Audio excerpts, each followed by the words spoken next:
Bonjour à toutes et tous. J'enregistre cette vidéo pour vous parler des modifications que j'ai apportées à mes différentes pages Facebook dédiées à l'histoire. Tout d'abord, la page s'appelait Chronique d'un sourcier. Pendant plusieurs décennies, j'ai pratiqué la radiesthésie et la sorcellerie.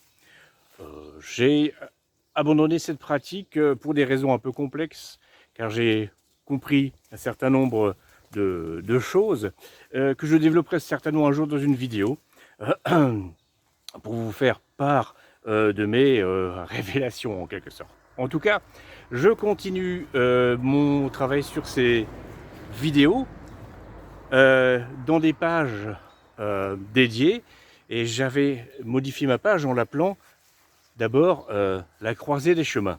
Or, il se trouve que la croisée des chemins est un nom qui est employé pour plein de pages différentes qui n'ont pas forcément de rapport avec la mienne, évidemment.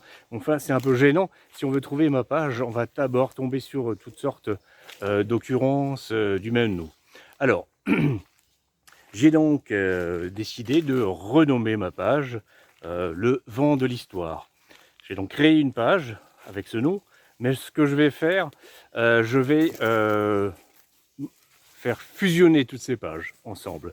Donc, le vent de l'histoire, chronique d'un sorcier et la croisée des chemins vont devenir une seule et même page. Sur cette page, le vent de l'histoire, nous allons parler d'histoire, bien sûr, d'archéologie, de légendes, de mythes, de folklore et de ce qu'on appelle l'ethno-histoire, qui est en fait une espèce de fusion de toutes ces pratiques, qui nous permet de réfléchir sur des périodes historiques sur lesquelles nous avons peu de documents, peu de choses concrètes, qui nous permettent de comprendre des changements d'époque, notamment entre l'Antiquité et le Haut Moyen-Âge, par exemple.